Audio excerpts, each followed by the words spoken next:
જય રણછોડ મિત્રો, આજે અમે જગન્નાથ મંદિરમાં જમાલપુર જે ભગવાનના પ્રસાદ માટે મગ આપવા માટે ગયા હતા.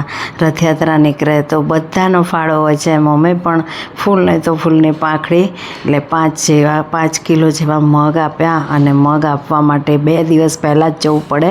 એટલે જગન્નાથ મંદિરમાં પહોંચ્યા છે. હું, મારા મિસ્ટર, બંદોબસ્ત ફૂલ છે, બહેનો અને ભાઈઓ બધા જ આજે તો. અને અમારું નસીબ થોડુંક પાછું કે ભગવાન તો એમના મોસાળે ગયા હતા, એટલે દર્શન ભગવાનના થયા નહીં. ભગવાન એમના મોસાળમાં હતા, પણ તોય દર્શન કર્યા. બીજા રણછોડજી છે ને મગ આપી અને પછી હેતુને અમારો સાથે આવ્યો તો હેતુને પછી જગન્નાથ ભગવાનનો હાથી બતાવી અને અમે ઘરે આવ્યા. ભગવાનના દર્શન કર્યા, પણ ભગવાન મોસાળમાં હતા. બોલો, ભગવાન તો મામેરું કરવા ગયા છે. એટલે બેની સુભદ્રા સાથે તો દર્શન તો થઈ ગયા. અને જગન્નાથ મંદિરનો મહિમા જ કંઈક અલગ હોય છે. એની પવિત્ર ભૂમિમાં જઈએ એટલે બધા દુઃખ દર્દ ભૂલી જવાય. બહુ મજા આવી ગઈ મિત્રો. ભગવાનના દર્શન કરવાનો લાવો મળ્યો. ભગવાનના રથ શણગારેલા હતા, એના દર્શન કર્યા. અને નીચે પછી પ્રસાદ લઈ અને ઘરે આવ્યા. મગ આપવાના હતા, એ અમે મગનું ત્યાં દાન કર્યું કે ભાઈ ચલો, આપણા થકી કેટલા બધા માણસને પ્રસાદ પહોંચશે. આ જગન્નાથ મંદિર, બોલો જય જગન્નાથ, જય જગન્નાથ. પછી બહાર નીકળીને મારા હેતુને તો પછી હાથી બતાવ્યો. હાથી પર બેસાડીને આપણા પોલીસ કર્મીને સલામ છે, સેલ્યુટ છે.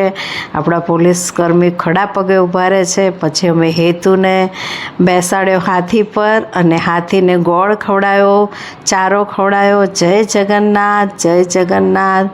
અમારો હાથી ઉપર હેતુ ખુશ થઈ ગયો. બધા ગોળ ખવડાવતા હતા, અમે પણ ગોળ ખવડાવ્યો હાથીને.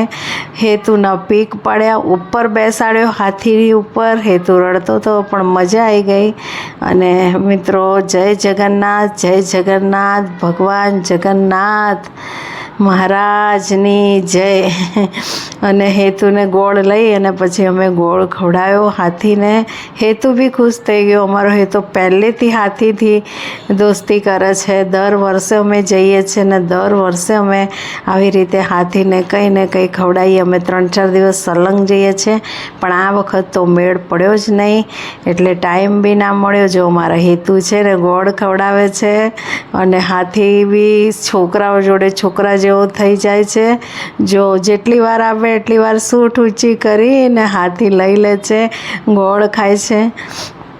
ગઈ સાલ તો રથયાત્રામાં હાથી એક ગાંડો થયો હતો. આ વખત તો એટલો બધો બંદોબસ્ત કરી દીધો છે કે કોઈને જાનહાનિ ના થાય. ને અમારા પોલીસ કર્મી ભાઈઓ તથા પોલીસની બહેનો એટલી ખડે પગે તૈયાર છે ને કે હું સેલ્યુટ કરું છું આપણા પોલીસ કર્મીને. આપણા અમદાવાદના પોલીસ કર્મીને રમીલા મિસ્ત્રી સેલ્યુટ કરે છે, કેમ કે ખડે પગે ઊભા રહે છે. રથયાત્રા પૂરી થશે ત્યાં સુધી તકેદારી પૂરી રાખી છે.